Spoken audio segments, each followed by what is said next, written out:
Right. So, thank you for doing this, first of all. Um, I really Thanks for appreciate having it. me. Um, I'm assuming as an Australian, when it comes to coffee, you're pretty spoiled for choice. Yes. Yeah. I mean, really, I mean, yeah. In Australia, we've got a. I don't think people understand unless you start traveling a fair bit. I don't think you understand how good we actually have it here because it's just become sort of the fabric of our general community. Like coffee is a really big part of life, and good coffee is so easy to find. And then on top of that, I particularly am a huge coffee drinker. So if you ever interview, obviously you've had Khan on the show. I don't know why you would have him back, but if you do, or if you had someone like Zeke Grove or someone on the show who I'm good friends with, they'd be able to attest to just how much of it I drink. So, and I've got one right here with me now. So yeah, it's definitely a good thing about our country. It's the coffee. And like, why?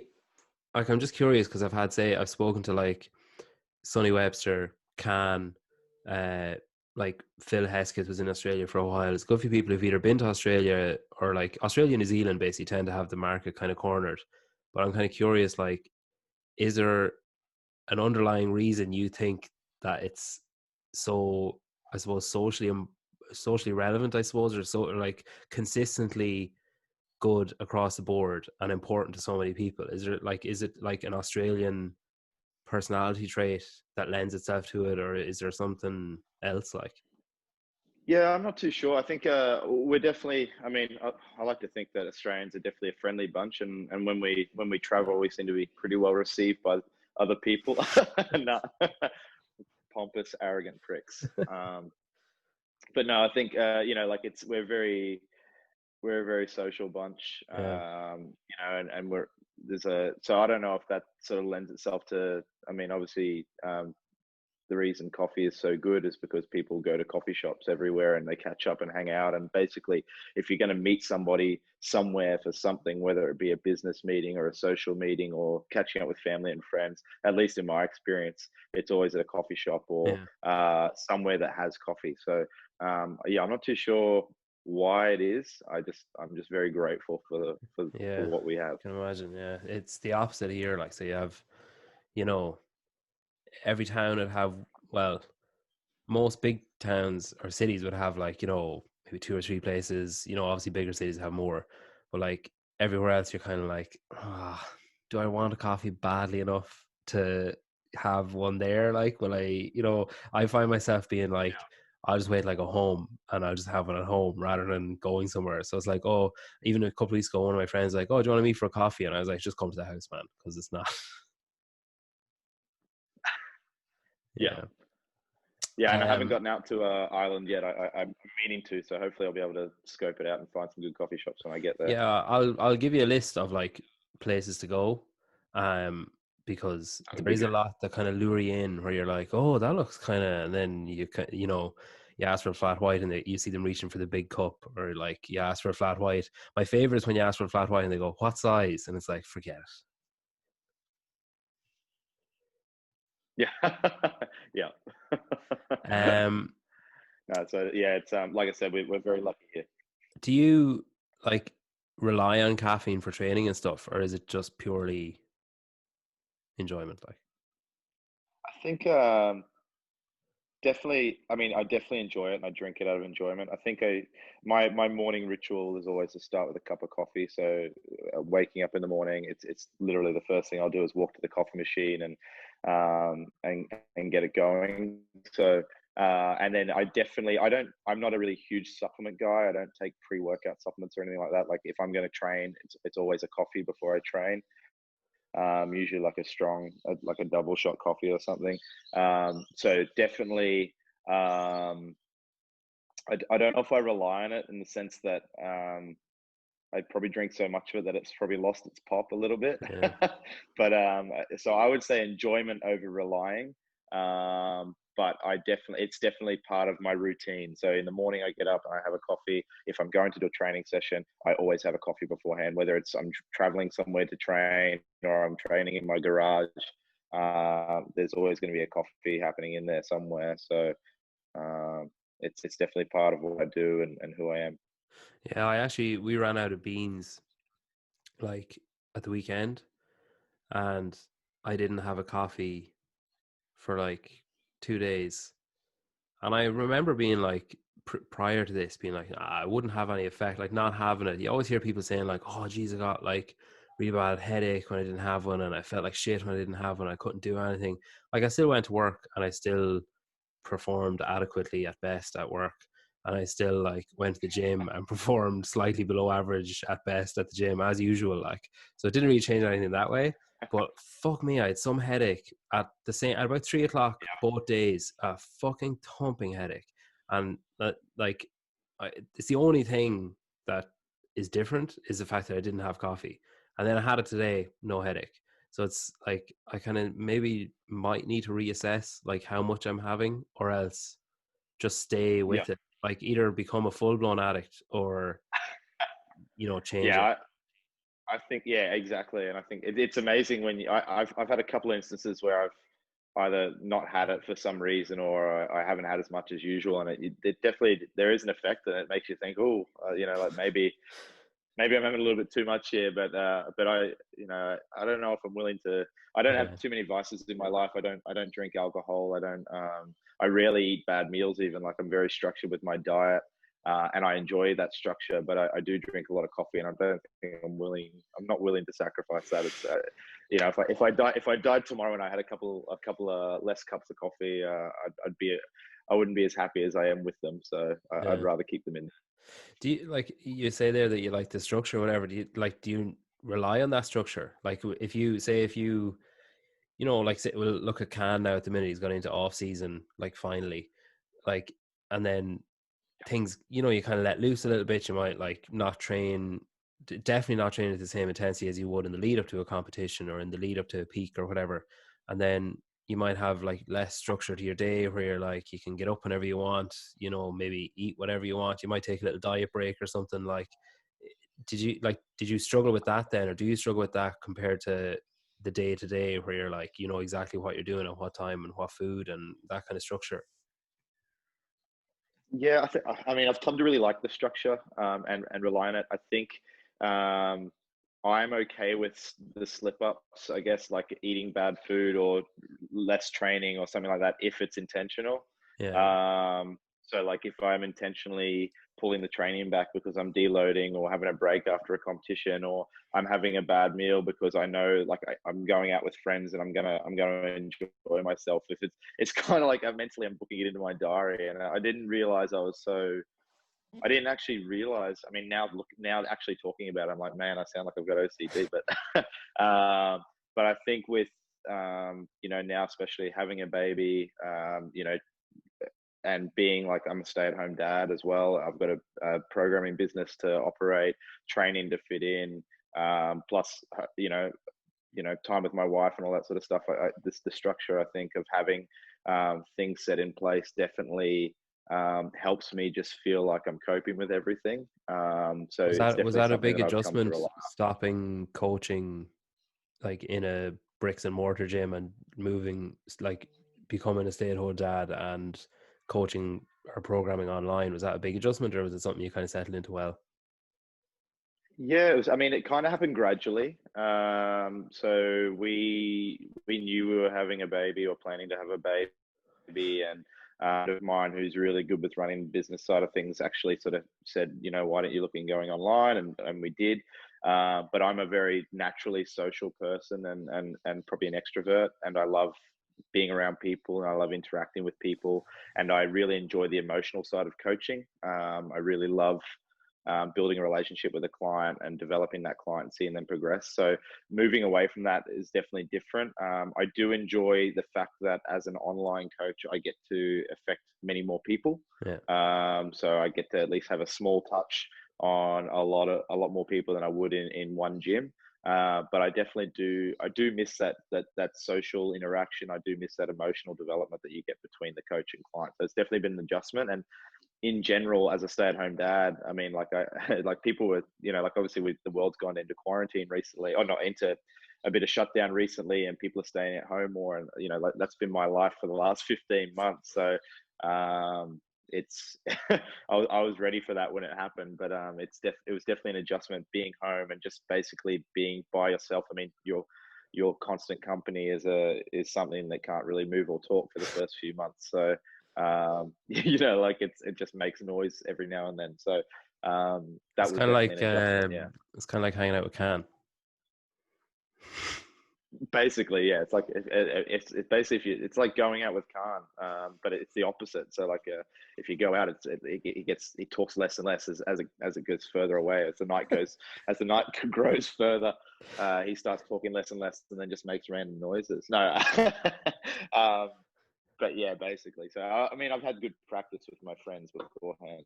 So, but it's You good. shared an episode of this podcast on your story like last week, saying you were listening. Do you listen to good podcasts as well? No, they're all shit. No, it's funny. I actually I really love podcasts. I love listening to them, and I love listen. If it's a subject I'm interested in or a person I'm interested in, I'll listen to it. I'm not super religious with what I listen to. I've listened to a few of the episodes on your podcast and really enjoyed them. I mean, with a title like Coffee Pods and Wods, I was all in straight away. So, but like this particular guest that I find really interesting. I actually have spent some time with Phil Hesketh over the last couple of years when he's been out in Australia, and he actually let me gracefully gave me a part of his house to stay at when we were in Dubai, when he was living over there for I was competing in the Dubai Fitness Championships that year, and so we've become mates, which is great. And I also really love listening to him talk about programming. So I tuned in because I saw there was an episode, and I've always been a huge fan of Matt Chan, so I listened to that episode, and then same thing with other episodes or other podcasts. If there's a guest that I'm really interested in, or a subject I'm really interested in, I'll listen to it. So Talking Elite Fitness is always a good one. Joe Rogan, if they've got particular guests. But I'm always sort of reaching out to people to ask what they're listening to as well. So, which is kind of how this started. I was painting my house and just said, "Hey, shoot me some podcasts to listen to," and yours was one that popped up. So That's so weird. I find shit like that so weird. Like, I make a habit if I ever see anyone saying like, your man Thor, the Finnish, he's in the top 30 or whatever in the. yeah. He put up a thing saying like, "Oh, head of the beach, any podcasts." I make it my business if I see one of those to shamelessly plug myself. But it's bizarre to me that someone else would suggest that someone listen to it. That just makes me laugh, like, because like I'm constantly like, "Oh yeah, you can listen to mine there," like I don't give a fuck. Like it's like I don't care if he reshares it. That's maybe one other person listens to it. Like so, it's kind of funny that Well, it someone else would. sounds like you're doing something right, because it's getting out there, and people are enjoying what you're doing. So, and you for the most part, I mean, I can't say about this episode, but you've got pretty good guests on, which is good. So Yeah, I mean, you have to have an this exception that this proves the this rule. this episode and Khan's obviously probably your low points, but you gotta keep putting content out there. So I get Yeah, it. it's the same as weightlifting. Really, you need to find your minimus and then just go from there. Yeah, that's funny. With sport, then, so like I read that you played rugby league before CrossFit. So like when you were growing up on that, Yeah. what attracted you to that sport? I guess, I mean, it's kind of, again, like similar in the way that I mentioned that copped in the fabric of a community. Mm. Where I live in particular, rugby league is the sport you play. So my dad played growing up, and so it was only, and then, from a young age, you're watching it on TV and you're following your favorite team. And it's probably as much of a religion where I'm from as foot, you guys would call it football in the UK. The English Premier League is for those guys, and whatnot. So it was. I guess I didn't really have much of a choice. Mm. That was kind of it was. it was bred into me. I was born into that sort of environment. So I grew up wanting to be a professional rugby league player, and like Uh, every kid around me, that was the dream. And were you, I assume then you were a sporty family if your dad played rugby as well. Yeah, reasonably. I mean, we always we always watched sport. We always played sport growing up. It was a big part of our childhood. And rugby league and rugby union, even in particular, were both sports that both my brother and I played growing up, and it was a huge part of our childhood. And you get home, like I'd go and do weights training before. I'm more talking high school now. Weights training before school for rugby, and then you go to school all day, and then you'd train for rugby. And if it wasn't a training day, you'd be at home kicking the football around, or passing, or practicing drills. So it was just it was every morning and every night outside of school. That's what we were doing. Yeah. How did you stumble across CrossFit then? I sort of gradually stumbled across it. I was actually, so I was playing. This is a couple of years after school. I was playing league for a local club that I guess you would call it a semi-professional club. And so yeah, not quite professional televised rugby league, but just below that. And I was Mm. young, and the dream was still very much to sort of get to that stage. And but at that level, much like with I guess a lot of CrossFitters, you can't just sort of play footy. You gotta work. So I was actually doing my fitness. I was becoming a personal trainer, and the club was actually setting up its own sort of gym, and they were going to offer like memberships to the public and all that sort of stuff. And that kind of fell through. And then I got a job at a gym across the road, and started personal training, and then just sort of started seeing this CrossFit stuff pop up. And I started dabbling with it more as a trainer, like with my clients, like more of that sort of delving away from the standard sort of Globo gym bodybuilding model with some cardio attached to it, and starting to this high intensity in training, and discovering this thing called CrossFit. And then, like a lot of people, I think I started seeing these people, these absolute mega humans on YouTube. And at the time it was Jason Kalipa, Miko Salo, Chris Spieler, even there's a little bit of Josh Bridges floating around, Josh Everett, all those sorts of guys. And seeing them do these crazy workouts. And it was always like a 3 minute puke fest, and then there was like heavy metal music over the top. Every single video had Down with the Sickness by Disturbed or something like that.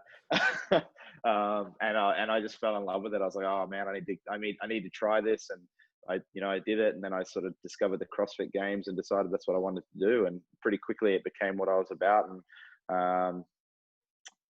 football or rugby league, kind of, if you're not sort of picked up pretty early, it's pretty hard to start to forge a path into what's sort of being a professional if you haven't sort of, if you're not out of high school and already got some connections, and clubs aren't chasing you. It's very difficult to progress to the next level. And so I decided to give CrossFit a go, and 10 years later the rest is history.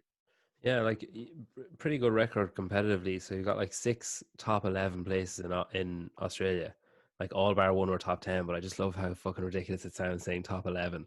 Um, you've got you got 7 regional efforts, um, and 6 top 11 finishes there again. And just like I like the top 11. Um, 4 games I've never had appearances. that. No one's ever said You got 4 games appearances, 3 on your own, and then 1 as a team. Like, so I suppose, like, was there a moment, or did something spark a belief that like, oh, the success is there if I work for it? Like, was there like, can you remember a moment, a pivotal moment maybe, or just maybe in the middle of a workout where you're like, oh fuck, I could really make a go of this? Yeah, I mean, it was a while ago. So I, well, I started CrossFit in September of 2010.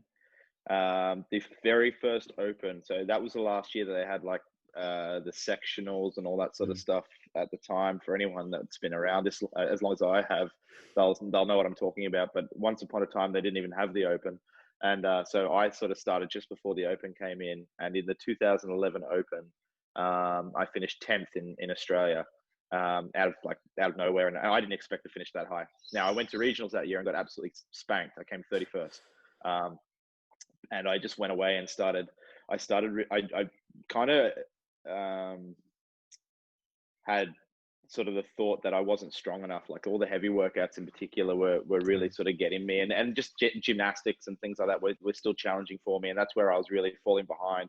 So I just went on this major strength cycle and started trying to get really strong. Like I was only young. I was only, like 18, 19 at the time. So I was like, well, I need to get stronger to compete with these men. And so that's what I did. And the programming skewed in sort of really heavily. I kind of, luckily for me, like the programming got really heavy in 2012, and all I was doing was lifting heavy weights all day, every day between 11 and 12. So I went from 31st to 3rd the next year at regionals, and then from there it was, I placed for the next 3 years. I kept qualifying for the games. So and at the time you sort of just think, oh, this is what I'm going to do. I'm just going to keep doing that forever. And unfortunately, that wasn't the case. So as CrossFit grew and the competition grew and people started training more and more, it became harder and harder to lock down that game spot. So so like I've had a lot of near misses as well, but definitely 2012 was sort of when it all changed for me. I was gonna say, like, I saw a post that you put up a couple of years ago. Like, it was nearly like a sort of open letter about competing and CrossFit and like the demands that it places on people that are doing it. Like, I kind of like, I suppose, I don't know. I suppose I thought, like you say there about the CrossFitters, like, the ones that you see in the movies and or the documentaries and in the YouTube clips and stuff, where you're like, fucking hell, they're superhuman. Like, and it's kind of easy to forget that, because I think especially now on social media, you see like someone's doing like ROMWOD and they're doing like, maybe you see a snippet of a sprint or like a heavy lift and you're like, oh, that's what I'm doing. They're just doing it better, so I can get there. And you kind of miss, like, it's only like I've really gotten a sense for the more athletes I speak to, and you hear about the different sacrifices that they're making and things they're missing out on and things that they're not able to do, or places they're not able to go, or people they're not able to be with because they're, so invested in it. Like, and it's kind of, I think it kind of struck home that I was like, when I was reading it today, I was kind of like, Jesus, yeah, like I wonder how many people don't realize like what actually cost, like the cost behind it. Like,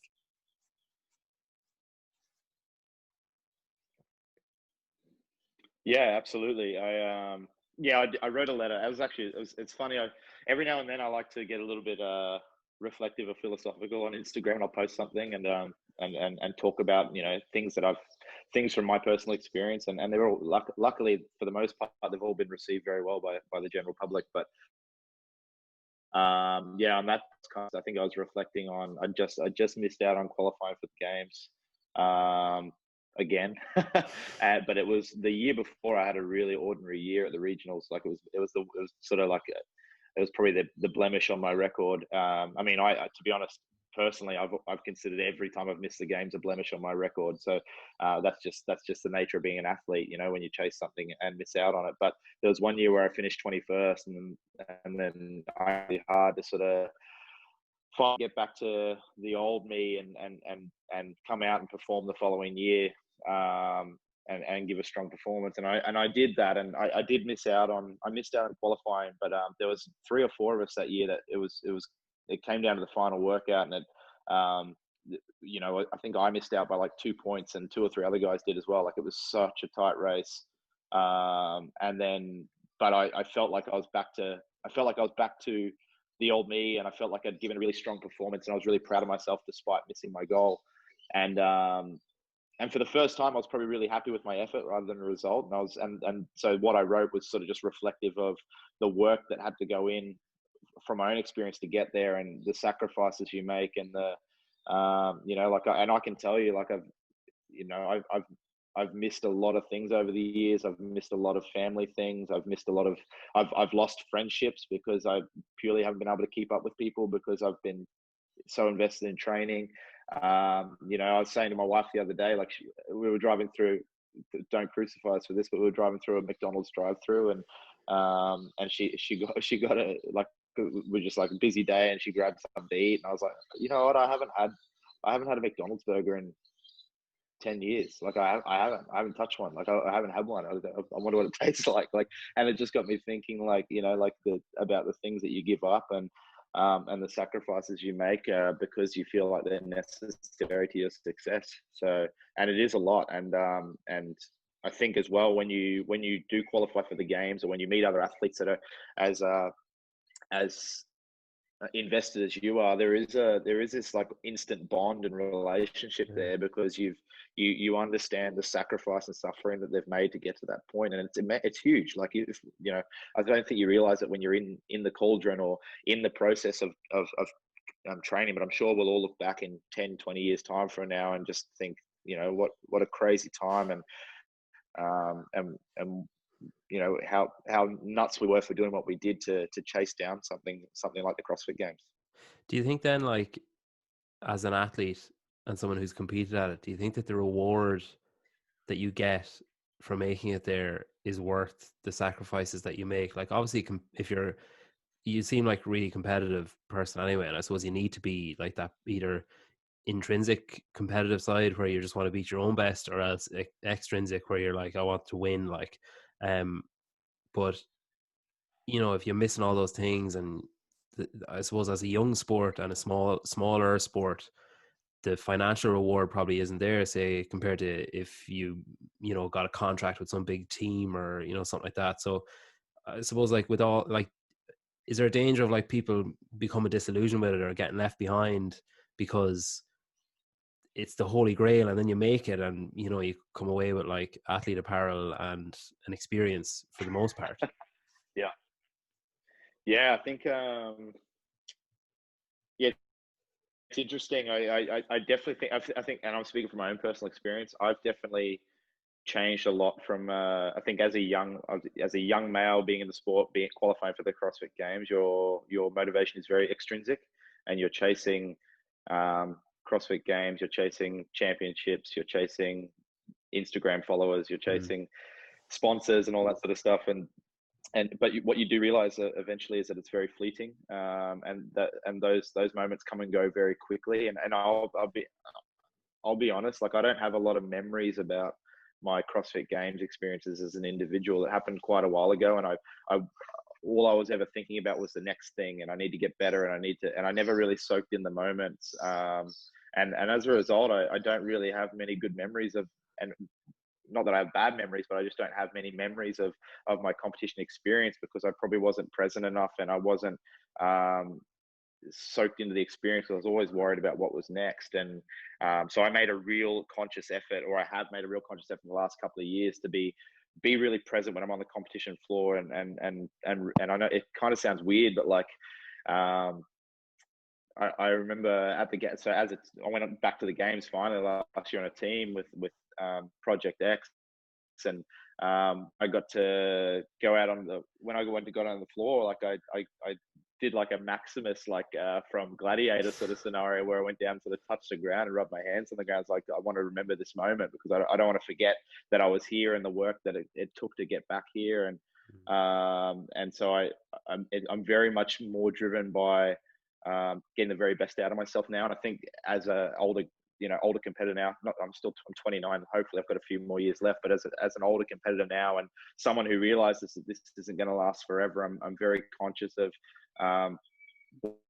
one, making sure that I'm doing this for the right reasons, and getting the most out of myself, because that's going to be a more gratifying experience and memory, and two, just being more present at those times. So yeah, it's definitely changed a lot, and I think that can only happen with time as well. Like, I think I wouldn't be able to convince myself as the 21, 22-year-old me to be like, hey, like, it's the sponsorships aren't important, and soak in the moment, and enjoy it for what it is, and like, it just comes with time and maturity. And then I suppose, like, going back on the I team. don't even know if that answered your question. Oh no, it does. Yeah, it does. um, Going back on the team, then, like, I've spoken to a few athletes who have done both, and the general consensus is that, like, on the face of it, on paper, it should be easier. Like, there should be less stress on the day, like the less physical exertion, but like, it almost ends up being harder because you're being pushed like harder in shorter bursts, or else you're trying to keep up with someone, or else there's other things at play, or even just the stress of like letting other people down. Did you find it like, was it Yeah. just kind of a different kind of darkness, or was like, were you like, did it make it easier for you to be able to embrace it a bit more and enjoy it a bit more? Yeah, both I would say. So last year was definitely the most fun I've ever had competing, and the majority of the memories I think will not even be competition floor memories, but the memories of training and preparing together and traveling together. And we got to visit a few different countries as a team, and it was just an amazing year. So in terms of enjoyment, being able to share it with other people as a competitor, I think was definitely unparalleled. I don't think I'd be able to get that sort of level of fun and enjoyment out of the process as an individual. Um, in saying that, I still really enjoy competing as an individual, but yeah, just it was just different in that sense that you got to share it with other people and sort of be chasing a common goal together. Um, the biggest misconception, I guess, that I had was that teams would be easier. It certainly was not. It's yeah, I can definitely attest to that. Some of the hardest workouts I've done were last year in the team, both at a sanctional level and at a games level. And it's just again for a couple of reasons. Generally, in the team, there's kind of two sort of workouts you'll do. There's either like a long, grindy team effort, which might be like a worm workout, or at the games we had like a long ruck run or something like that. And in those sort of efforts, your only focus is do not be the weak link. Like, do not let your team down. You will do everything you possibly can to get this done. And but depending on the workout, you might have three other people that are much better at a certain movement than you. So you just get absolutely blitzed. And I think all four of us had at least one or two of those moments through the year where the other three members were better at something than you were, and you just had to toe the line and just try and keep up. And on those instances, those workouts are some of the hardest you'll ever do. And then the other type of workout is one where it's more about individual performance. So it might be like a tag team relay, or it's pairs or something like that. And in those instances, it's about you've got to execute flawlessly and get the work done as quickly as possible. So there's a lot of pressure there as well. It might not be as grindy or hard, but you don't want to make a mistake, and it's all about sort of pedal to the metal, go as fast as possible, don't mess this up. So there's definitely a lot more pressure. I felt last year more pressure to perform than I ever did as an individual, but at the same time, more enjoyment when I was chasing a goal with other people. So it Yeah. was a cool experience. I really loved it. Um, Khan, who's on that team with you, uh, took part in the games recently, and you programmed like a mini games for him and Harriet Roberts, like pre games. Like, Yeah. I was trying to imagine, like, so even if you're a seasoned programmer and you're confident in what you're doing, like, there has to be a big sense of pressure there because, like, okay, obviously you're friends, so that alleviates a bit of it. But like, when it's that close to the event, and he's been pretty open about like not really having a clue where he was like before the event, like in the lead up, he was kind of like, I don't really know how fit I am, how ready I am. Like, it's been such a messed up year. Like, was there like any kind of internal pressure from you, say, thinking like, Jesus, I hope like I program this correctly and don't like scare the shit out of them and freak them out, or I hope I program it correctly and don't give them this false sense of confidence going into it? Like, Yeah, it was I mean, so yeah, a couple of weeks before the games were set to kick off, Khan sent me a message and said, "Hey man, do you reckon we can do this?" And I said, "Absolutely." I was honored that I could be a part of the process, and hopefully, um, you know, help him prepare for the event. It was an experience I really enjoyed, but there was a huge amount of pressure there. And it was honestly that week leading up, like from the week he asked me to when he was going to do it. I was just like, I don't know how many iterations of workouts I wrote and combinations and things. And there was a lot of pressure there. And there was a couple of things like you want to make sure that they're adequately tested. Like I want to make sure that I'm giving these guys a games level test. I want it to be relevant to and hopefully helpful in the grand scheme of being preparation for. I don't want to give them something that's just a brutal workout that has nothing to do with or no transfer over to the actual event. So I was scouring Instagram and CrossFit.com and all these things, and Dave Castro's Instagram for like clues. And I was like looking, I was like, all right, sharing there's a lot of Fran videos going up right now, so I'm really confident that there's going to be some sort of iteration of Fran. And then there's like, and so looking at other things and sort of trends and things that have been popping up on CrossFit.com or I know that CrossFit HQ in general loves to revisit and retest old themes. So, and that sort of appeared with the girls in the programming eventually. So just like racking your brain to think of what's going to be an appropriate test, but at the same time they're competing in less than 2 weeks. So if I really smash these guys, it's kind of my fault if they, it could come back on me that that they were too sore or too broken or busted to give their best at the event. So it was a really delicate balance, and I really enjoyed the challenge, but I was nervous about it for sure. Do you think like you have a new sense of empathy for Dave, like trying to program all these events and like fair tests and everything? Yeah, I've always had a huge respect for Dave. Any athlete that's gone to the games and actually spent some time off camera with Dave will understand that he cares a great deal about the sport and the athletes, and I can only imagine, it's not like he's like, we'll just do this and fuck them if it breaks them, who cares, whatever. So like, I know that a lot of care and thought goes into every single workout, and as someone who programs, for a job, I have a deep appreciation for what he does, like, because I mean, and he gets it right every year. Like you do the open right every year, and the 5 workouts or 6 workouts come out, and every single time it's an absolute banger. Like, it doesn't matter what it is, like every time they seem to get it right. So it's very easy to program a workout poorly. It's very easy or even just to not quite get it right. But for them to nail it as often as they do, speaks volumes of how good he and his team are at doing it, and how much care probably goes into the process. What is it, in your opinion, then, that makes uh, a fair test? Like, what do you think is required of, say, if you've got like whatever 5, 6 workouts or 2 days or whatever? What do you think is required for athletes to walk away saying like, yeah, that was a fair test? Like we've all been tested fairly. Is it a case of like evening out the field by having long, short, strong, like heavy, light, and fast? Like is that what's required, do you think, or does it go like kind of deeper than that? No, I think, yeah, I think there's obviously a lot of boxes to tick. There's time domains, there's loading, um, there is skill components. I think there's also, I don't know if it goes deeper than that. I think, but I do think, and there's this, they're always got to be raising the bar just slightly. So, and that's what they kind of did with the reiteration of the girls this year.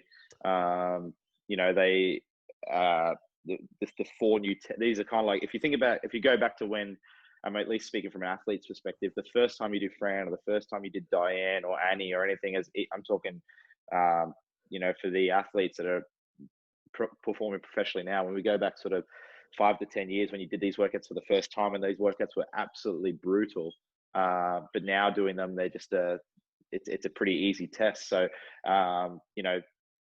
the doing these 4 tests the way they did, kind of, I'm assuming, because I haven't done them, but probably has brought back fresh memories of what it was like to be doing those workouts for the first time. That's that's CrossFit HQ, and that's Dave just turning the dial up just a little bit, and saying, like, all right, I see where you guys are at as a community, or I see where the tip of the spear is. It's time to get you guys just to reach a little bit further. So I think there's that, plus obviously all those aspects that you need to be testing, and then I would say it's like, they're trying to. It's not like you can't really skew it, and you can't talk about skewing or favoring one athlete more than the other. I think it's just about the athletes that are preparing well across the border are the ones succeeding. And you look at Matt and Tia, and they're pretty much winning everything. But it's definitely not skewed in their favor. They're just preparing for the tests better than anybody else. If you were coaching one of the athletes going to the aromas, then what I assume we're safe to say, like swimming, some kind of run or hill or something, like, has to come up, unless he's totally throwing red herrings all over the fucking place for the last like 3 months. You assume there's going to be a hill run somewhere. Like, Yeah. what would you be coaching your athletes in for the next whatever it is, 20 days or 15 days? I mean, I think the best thing you could do would be to get your athletes to, I think it's going to be experience like nothing that any of the other athletes have encountered before, maybe apart from the athletes that went to Aromas for that quick sort of day trip a couple of 2016, years yeah. ago. But there's not, there's not going to be crowds. There's not going to be, who knows if there's even going to be music or anything like that. There's not going to be the comfort of your own gym. And realistically, the 10 athletes that are going there, the 5 men and 5 women, they're all very, very, very, very, very good at CrossFit. And I think, so doing standard CrossFit in your gym and preparing that way will prepare you to an extent. But I think the athletes that are going to cope with the environmental tests a little bit better are the ones that will thrive. I honestly can't see anyone surpassing Matt and Tia. Like, I just think they're too good, and they're too prepared, and they're too thorough in their preparation. But in talking about the other 4, I think the athletes that are best ready to cope with the environment, so the ones that have prepared with anything unknown and unknowable in terms of outdoor training, the ones that are prepared to enter a mindset that is different to anything they've experienced before, because it is going to be different to anything they've experienced before, will be the ones that cope. So it might not necessarily be the best athletes that succeed that weekend. It'll be the ones that are ready to embrace the environment and embrace the different challenges that that they're going to face that aren't necessarily fitness related. Yeah, like I think I'm not definitely not detracting from anyone's achievement of getting there. Like, everyone who's there deserves to be there, because I mean they're there, so that's the end of it as far as I'm concerned. But like, you do kind of feel like, fuck, if they just brought another couple, like there's a few people that, with just what you're talking about there's a few people that fit that mold perfectly of like, I will not stop. Like, you think of like BKG, like he'd run himself into the ground. Yeah, BKG, or like, because BKG is kind of like the modern day Miko Salo in my eyes. Like, at least from a personality type, like he's just like this cold hard robot of a man. He's actually, I mean, if you've ever met BKG, he's actually lovely. He's the sweetest guy, but like, he kind of has that persona about him, and he flicks into gear when he needs to. I would really love to have seen Chandler Smith. Obviously, he's 2 points away. I think someone like him with his military background, he would have been really able to cope with the rigors of the environment.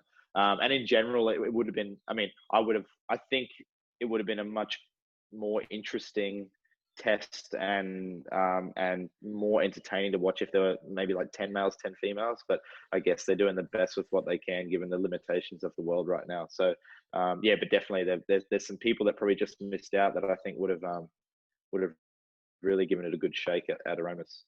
It's interesting. I thought the other week, like just before the games was on, Steve Fawcett from JSD put up a thing about inches, like that's what it comes down to. Like, is those tiny little, almost insignificant margins are what makes the difference in the end. Like that, whether it's, I think the example he used and later retracted was like microwaving your food instead of having it like cooked and ready, freezing it and microwaving it. He was like 30 inches, and then he later retracted it and was like, oh, it actually doesn't make a difference if you microwave it. I found out later on, but like that's the minutia he was going into. And I was kind of like, yeah, God, I suppose it really does come down to that. And then I just kind of forgot about it. And then after the games, Morning Chocolate put up a thing of like, what would have happened if, and it was like, there's a video of Jeff Adler, I think it was in Friendly Fran, drops from the bar and like lies on the ground, and his coach is like, fucking move, like the finish line. And the Morning Chocolate were like, if he had laid on the ground for 1 second longer, he would have missed out on his place. And it was like, if Chandler Smith had rode, I think it was like 0.1 second faster, he would have qualified and Adler would have been out. And there was something similar with Kristen Holt. It was like 0.4 seconds faster on the row, or like 3 seconds faster on some other workout or something. Like, I think when you're watching the games in like its traditional setting of like at Madison, and it's hard to kind of take it all in. Like, there's only so many lanes you can look at once, so you might miss something or whatever. But I think when you read a review like that post fact, and you've seen maybe snippets of different bits, and you're kind of, I suppose because it was an unusual games, because you were just looking at numbers most of the time, or you might see like a tiny snippet, but then you're just looking at a time going like, well, is that fast or not fast? And then you see Fraser's time, you're like, oh, it wasn't fast, this is fast. But like, I think I think when you see just that minutia, it goes back to what you were talking about originally, of those sacrifices, and like the, being so in tune with what you need to do and where you need to be, and then being, I guess, flicking that switch that you're talking about, that BKG is able to flick, and other athletes, that it's just like, it's when it's on, and there's nothing else is going to stop that. Like, if, like, Jeffrey Adler must have been fucked at the end of that workout, but he got up so quickly off the ground when he realized what he was doing, and made like one Yeah, more second delay and he was out. And obviously he didn't know that at the yeah. time, and it's with hindsight. But I'm reading that, I sat shaking my head for about 5 minutes afterwards. I was like, it really is just millimeters is what makes the difference. Yeah, and I don't think people. I think when you watch, yeah, when you're watching a big event, or you're watching points on the leaderboard, or and you even like just look from the other end of the scope, you watch someone like Matt Fraser absolutely dominate the field, and sort of that kind of takes center view. But like Hmm. beneath that is like all these people just jostling for points, and it's you know in a workout, let's spring system, you pick up 5 points on a competitor here and 10 points on a competitor here. But when you look at the actual times, it might only be like 3 seconds across both workouts. And then you think about, over the hours and hours of training, and let's say you know, the people, the hours of sleep you might have missed, or the couple of training sessions you missed, or if you're always, skipping something just very minute, or you're not doing stretching, or whatever it may be, like all those things add up to being, 1 second here, which converts to 5 points here and 10 points here. And, I think, I hope people understand, just how equally fit almost all of these athletes are, and how much work they put in. And whilst the big picture things like getting your training done and eating well and sleeping and recovering are important, there are the athletes that really do leave no stone unturned are the ones that can those extra little there and do enough to make the difference when it counts. I look back on competitions I've had, like the last regions where I missed out by 2 points. Like what could I try not to dwell on it too much, because I'll never sleep again. But like, what could I have done differently to make sure that I look back. You look at the last workout, because I was in a qualifying spot that year. I was in fourth. They were taking 5, and I slipped out I think I fell back into 7th after the final workout. And you look back at what could I have done in that workout, but also what could I have done in the other 5 workouts, and what was I doing in my preparation leading up to those points? And had I just pushed a little bit harder here, and not been complacent here in workout 1 or workout 2, that would have also made a difference. In 2014, I took the silver medal at our regional, but had I finished 2 seconds faster in the final workout, I would have won the gold medal. It was 3 points, but 2 seconds would have made the difference based on the finishes and all that sort of stuff we'd worked out. But again, you can't just dwell on that, because then there's all these other workouts where that's contributed, and you've got other athletes, and then if you put the conversation out to yourself, you've also got to ask everybody else, what would you have done differently? So that's kind of the beauty of competition, is once it's done, it's done. You can't change it. There's no point looking back and going, what could have been, or I should have done this, because then you've got to ask every single person in the field, what would you have done differently? And I'm sure everybody would have an answer for each event. So, but yeah, it definitely, those 1%, whether you like it or not, definitely add up. And Tia and Matt do it better than anybody else. I think it's very evident in even the very small amounts of social media they put out there, how diligent they are with their daily routine, and that shit adds up, and that's why they're so dominant.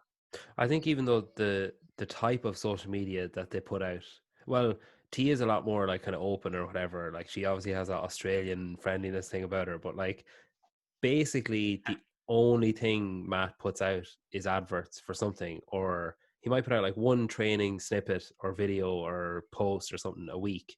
and then it would be like an ad for Beam, an ad for Go Yeah. Mobility, an ad for, so it's like contractually obliged posts. So it shows that he's just like, yeah, that's literally not even in my realm of Yeah. importance right now. I'm 99.999% focused on this, and then the 0.0001 is on my sponsorship commitments that I have to fulfill, like, you know. Yeah, exactly. Like I think Matt's he's an incredibly smart dude. I I think he's holding his cards close to his chest, and if I was in his position, I'd be doing the exact same thing. I'm waiting, I'm waiting for him to come out when he retires and be like, "You guys are all idiots. This is what I was doing the whole time. This is how it was different. That you guys are all training so hard the whole time, and I was only training for 90 minutes a day, and I was recovering better, and blah blah blah." And but I wasn't, I created this illusion of like, making you guys think that I was training all day, every day. Or I don't know what it's going to be like, but I'd love to, hopefully one day he writes a book and tells everybody about why he was so good and what he did. And I'm sure the answer is very plain and simple, and it's just a lot of little things that everybody else isn't doing. But like I think, yeah, both of them I think are very smart in the way that they approach their social media, in the sense that you never really know where they're at when they're turning up to a competition, and you're just like, all right, I'm assuming that they're going to be in good shape, and then they come out and they do their thing, and you're like, well, fuck, they're fitter than they've ever been. So whatever they're doing is working. And like Matt's 308, the 308 friendly Fran is, I think I posted this on my story. I was like, that's one of the most impressive things I've ever seen. Like, and I think it probably takes an athlete who's trained and competed at a high level to fully appreciate just how ridiculous that performance was. Like that was unbelievable. Yeah. And like you take someone like Noah, who did, like, Noah's 355 was incredible. 308 to 355 and that sort of workout is like, that's like, I mean, I don't know. I'm trying to think of, I don't know where most of your guests are based, what the major sport is there, but that's like 50 goals in a soccer game. Like, it's ridiculous. Like the spread, like, like I just can't even begin to explain how incredible that was. So whatever that is different to everybody else, and it's working.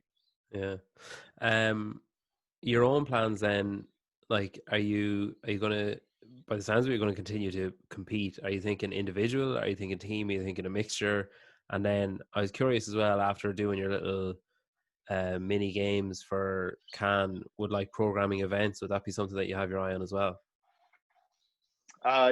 Yeah. So we'll tick that one off first quickly. I really enjoy programming. I love it. I enjoy the putting the pieces of the puzzle together and creating, and I was always pretty creative as a kid and all that sort of stuff, and so it's kind of like my little creative outlet. I really enjoy it. I really nerd out on it.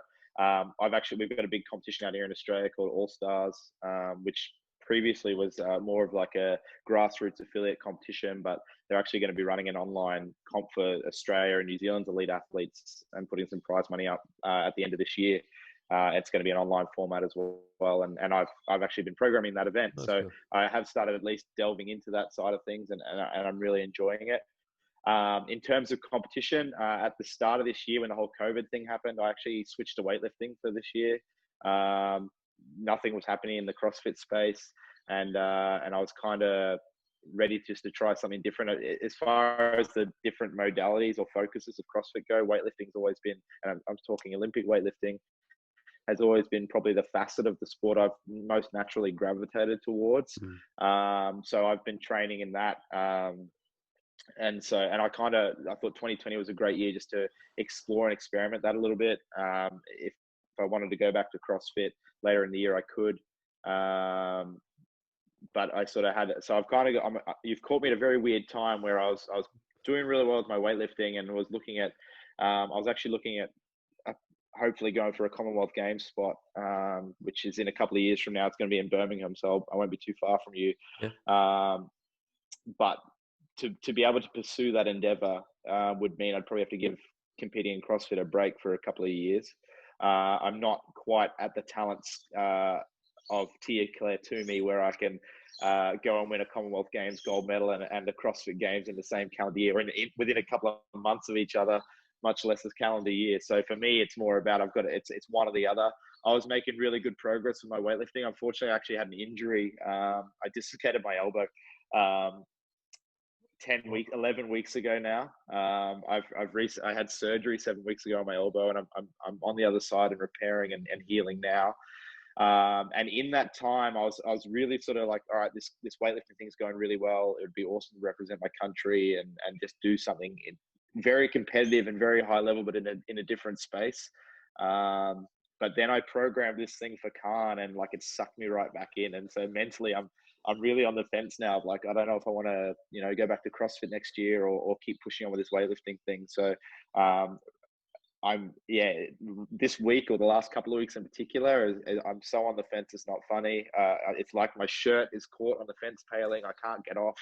I don't, I don't know if I'm going CrossFit or weightlifting right now. So it's, I will be competing hopefully at a high level in some degree for the foreseeable future, the next few years. But I'm really unsure as to what direction I'm going to take. So so it's weird. I couldn't tell you which way I'm going. So you'll just have to wait and see. Yeah, I was going to be like, pick now. You have to decide right now what you. Oh, that's what I feel like too. Is like I'm like, I need to pick something. And my wife's like, no, you don't. Like it's still 2020. Nothing's happening. Like we've got heaps of time. Like if I decide to get down the CrossFit route, the Open's gonna be February, March. Yeah. Probably realistically would like to have my mind made up in a month or two from now. If not, I can push back on with the weightlifting. She's like, you do realize you're choosing to be really good at one sport or really good at the other. Like it's like, come on, man, it's a first world problem. And I was like, all right, you're probably right. I should just stop putting so much pressure on myself. And so for now, the main thing is like I've got to rehabilitate my elbow, because whether I like it or not, I need a strong elbow for both sports. So it doesn't matter which one I choose. I need to make sure that my body's healthy first. So that's the main priority, and then we'll decide which route we're going to go down. But even with with the CrossFit season now, we're looking like we're changing again. Like who knows? There's whispers and rumors about it going back to more of a regional based system. Will there be sanctionals? Will there be regionals? How many spots will be available? Like a lot of those things are very up in the air at the moment. So I guess time will tell with that stuff, and that will help influence my decision as well. Yeah, no, it's interesting. I'd be keen to see where you go. As an Australian, then I was curious. I was saying to you before we started recording that I kind of did a deep dive into one of Chandler Smith's stories and saw like on number 15 on his goals for the year was like beat the cheat and the jerk. And the first person that sprung to mind was, to be honest, if the jerk was the thing that caught me, because I was like, it was an unusual turn of phrase to use.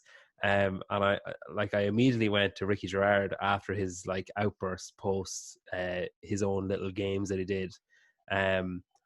And then I was kind of like, God, I wonder, is he talking about him? Or maybe he's not back, whatever. But I was curious your kind of interpretation as like a fellow Australian, because like, I mean, obviously he's in ridiculous shape, like, and he's, has his fitness and strength, whatever, is through the roof. But like, I find it hard to forgive and forget with something like that. I find it hard not to. And I spoke to Pat Fellner about it. He came on and we were kind of talking about it, and like I think I said then, it's hard to shake that thing of like, no matter how impressive something is, it's like once you've been tired of that brush, it's hard not to have people be like, yeah, I wonder though, is it like legit?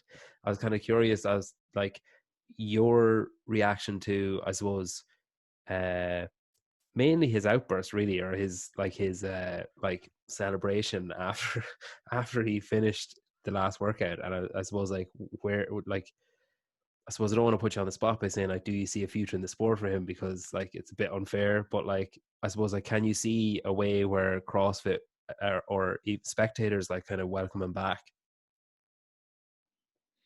Yeah, I first of all, going back to Chandler's thing, I mean, are you sure you didn't see him? Might have just wrote clean and jerk, cheat and jerk, and clean and jerk. I don't know, maybe he's just got terrible handwriting. The mind sees what it wants to see, right? I can't imagine Chandler's the nicest I've ever met. I can't see him That's even why I was so surprised referring though. to someone as the cheat, the jerk.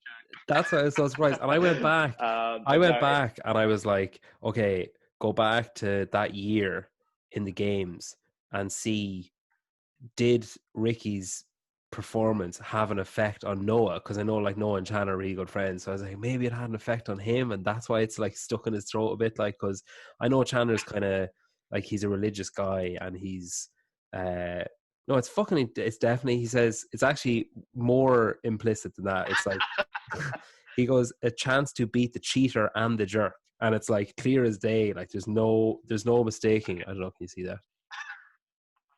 Like his writing is shit, but like, it is All clear. right, yeah, that's yeah, I love the way yeah. it It came definitely above doesn't say self clean belief and as jerk. well. That's fair. It's extreme. Um, It's more important than self belief. More yeah. important than self belief. It's like being the cheer and joke. But Now that no, could, I just in fairness, I don't know what that's he's funny. talking about. That could be an inside joke. I don't want to say that he's talking about anyone in specific. It could be anything. It could be a joke with like, he could be just poking the hornet's nest of Instagram to see if anyone is stupid enough to pick up on it and think that it's serious. But like, I was just curious. It kind of led me on to the Ricky Gerard thing. Then I was kind of wondering what you thought about it. No, and I think your assumption is warranted.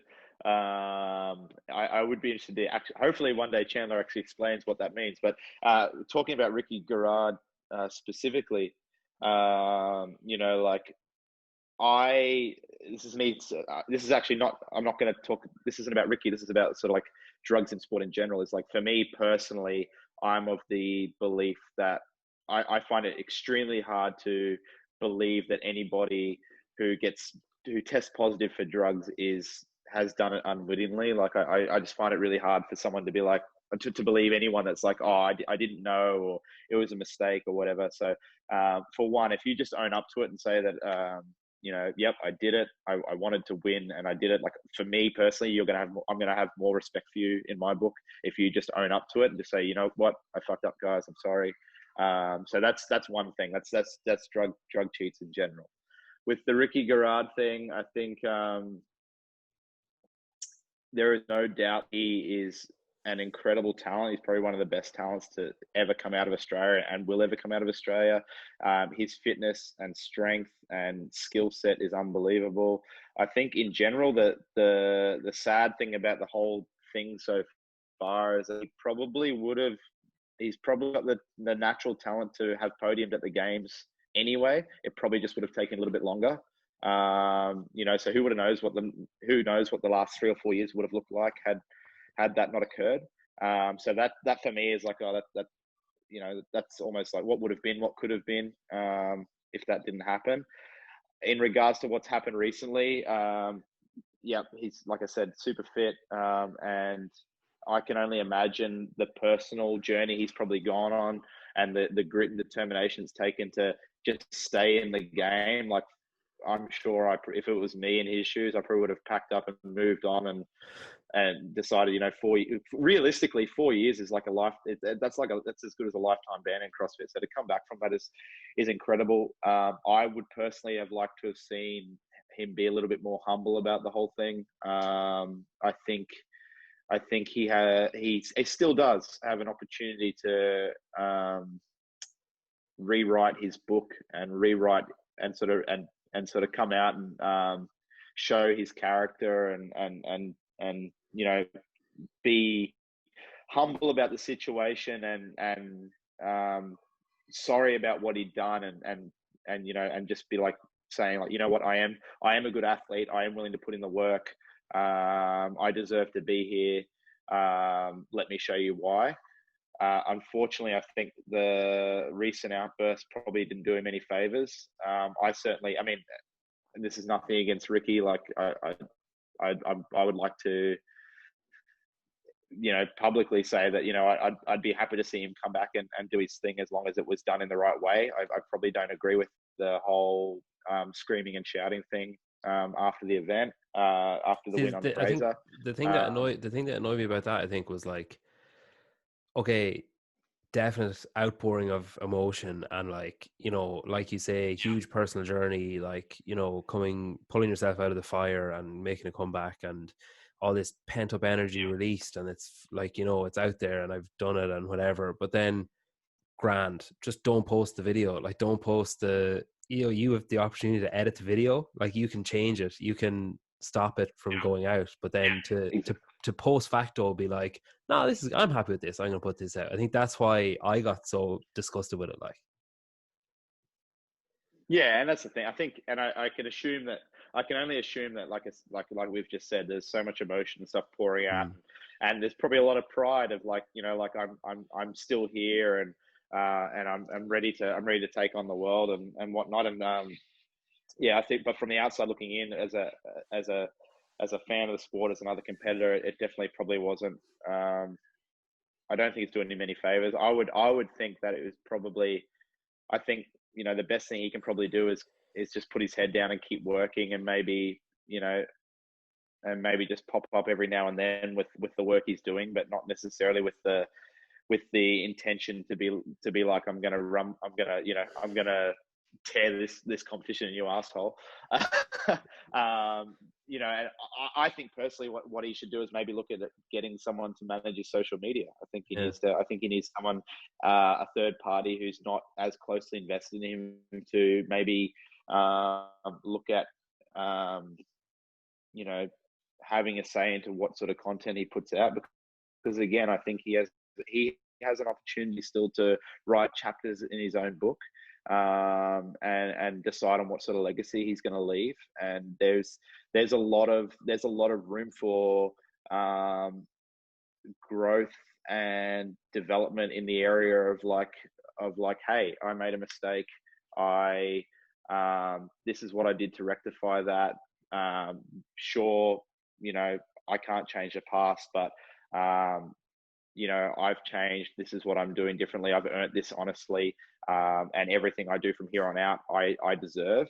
And what other people think of that is up to them. But at least in his own mind, and looking back and whatnot, he can be really proud of what he's achieved, and know that he did it off his own back. And maybe he's doing that now, and whatnot. And I don't know, and I can't speak for him, and I can't make decisions on his behalf. But I would just hope that, when he looks back on his career at the end of it, he did what he did for the right reasons, and he's happy with what he did, and he's proud of what he did. And yeah, I don't know, man. Like it's going to be interesting. I'm definitely intrigued to see how the Garrard thing plays out. As a just another human being, I wish him all the best, but I really hope that, I guess you get what you deserve too, in the sense, to quote the Joker, you get what you deserve. Like, if he's going to put out information that's going to rumble the community, then he's got to expect to get fire back. And if he's happy to receive that, then fine. But if that's not what he wants, then he's probably gonna have to change his tune a little bit. Yeah. Cool. Well, it's kind of weird end on that note, but we'll finish with a quick fire. It'll be a bit more lighthearted. Okay, so coaching or competing? Absolutely. I mean, I love coaching, but I got into coaching as a means of.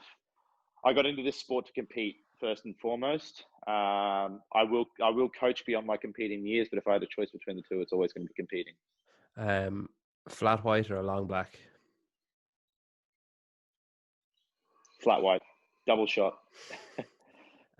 Snatch or clean? Snatch. Snatch is definitely my favorite. That's how I dislocated my elbow, funnily enough.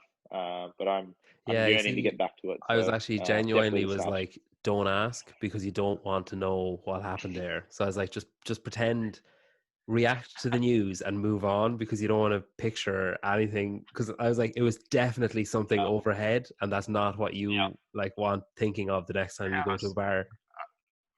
I was attempting a 140 kilo snatch, and I just come under the bar a bit too fast, and wasn't having the best day on the barbell. But I was like, I missed it, and then I was like, oh, just give it one more go, and then that's always the way. And so it's fun. It's a thing about being an athlete too. Sometimes you got to have a very short memory. So I'm looking forward to getting back to it, and I'm going to probably have some psychological hurdles to get over, but I'm willing to put in the work and see where we go with it. Yeah, my the only common ground I can think of there, I'm going from a 140 kilo snatch to when you try to do a third toaster bar and that's the one that rips your hand. That's why. It's exactly the same. Like it's apples and oranges, man. It's exactly the same. Okay, regionals or sanctionals? I would say, as someone who's been in the sport as long as I have, regionals. At least from Australia, from an Australian perspective, the regionals were like the games out here because Mm, a lot of Australians can't travel to go to the games. So I know I'm not sure about the rest of the world, but if you go back and watch old regional footage, you look at like the Australian stadium, and I remember the European regional as well being really like it's just pumping. Like for us, mm, it was like the stadium is full, and like everybody knows all the athletes, and there's massive crowds from particular gyms, and the atmosphere at regionals in Australia was almost as good as the games for us. It was epic. So I would love to, and who knows if we'll ever get back to that. I would love to see regionals come back purely for the atmosphere. this is the longest quick fire I've ever done with anyone. I'm not complaining about it. But Sorry, it's a chipper or slow spin? clap. Chipper. Okay, what three men will podium at the Aromas? I gotta remember what three men are in there. Matthew Fraser first. I'm gonna put Ricky Justin Gerard? Medeiros, Ricky Garrard. I mean, he may I mean, if he does the workouts, it'll be interesting to see where he shapes up. Yeah. I'm sure he will do them and post about them. So we'll wait and see. I really like Justin Medeiros. I think Fucking he's love awesome. Justin. I think that kid is rad. His I mullet had is him sick. on, and I'm still now, when I think back to that interview, stunned by his mindset and like his maturity and his just like he's like I was talking to someone about him the other day, and he's like a 35-year-old that's like been there, done that. Like he's seen everything, Yeah, he's done everything, he knows he, how to use that experience to help him, but he's like 21. I know. Yeah, he seems like he's got a real cool head on his shoulders, and I'd love to meet him one day. Yeah, it just seems like an awesome dude. And Yeah. ever since the filthy 150, like he's just I've loved the guy. So Mm. I would really like to see him on the podium. Who are the other three? There's Samuel Quant. Noah and Jeff Adler. I'm gonna go Sammy Quant as a dark horse. I don't know why. It's just something telling me that he's going to put it. He's just, I don't know. There's something about his character that I think is going to match up really well with what Aromas is going to have to offer. So, and that's nothing against Noah. Like Noah's incredible, and I think he's in No, you've great said shape. it But now. You've said it now. So fuck the other two. yeah, fuck those guys. But no, I'm going to go Matthew Fraser in first, Medeiros in second, Quant third. Cool. That's my pick. Same question then for the women. Tia, have to go with Tia, fellow countrywoman and my homegirl. She's in first, and I don't really care about the other two, to be honest with you. But no, and I I would was say raging. I'm I going was to say raging that Cara didn't get in. I was like, what a story that would have been. it would have been incredible. I don't think the result should detract from No, yeah, what an definitely. amazing comeback that is. Like it's like I mean I'm still recovering from the birth of our child, and I didn't give birth. So, and that was 15 months ago. Yeah. So no, it's incredible journey. I can't imagine we've seen the last of her, and I can only imagine she's going to get better and better. And we'll see her back there next year. It would have been really cool to see her over there. But yeah, not quite to be this year. But I think I don't think a podium is out of the question for her next year at all. Yeah, yeah. So it'd be really cool to see what she does. But yeah, I'll definitely say Tyrion first. I've got to say I was really impressed with Catherine's comeback, like I think everybody was. So Yeah. for that reason, I'd put her on the podium. And then again, I'm trying to now that I'm on the spot, I can't remember who's there for the I'd say females. Carrie Pierce. I reckon this is her time to shine, I think, this year. I would love to see Carrie go. I'll put her in third as well because I would just love to see. She's been she's consistently been, I guess, the best American female for the Yeah. last few years now. So it'd be really cool to see her awarded with a podium finish. So let's go Tia, Katrin in second, and Carrie in third. Cool. Well, listen, thanks a million. That was great. I love that. Yeah, I wish you all the best with your whatever decision you make with weightlifting or CrossFit or some kind of Yeah, man. hybrid of the two. I don't know. I'd love to be able to say that. I'd love to be able to pursue both, but it's just not. It's just not within my capabilities. I think I'm the kind of person that's all in with everything. So I think for me to get the best out of myself, I have to choose one or the other. But it's kind of like having two kids and choosing which one to drown at the moment. I'm really struggling with it. Like it's really hard. Like yeah, That it's analogy just a got really decision. fucking dark really quick. I thought you were going to say it's like having two kids and picking your favorite. Yeah, I know. That's what I should have said. But like maybe how you said you could edit stuff out. Maybe that's the thing that we cut out.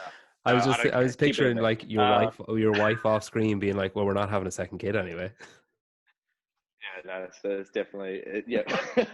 I don't like where his head's at. So Yeah. yeah, I don't know, man. But I'm super confused at the moment with which way I'm going to go. I think I'm gonna love either one.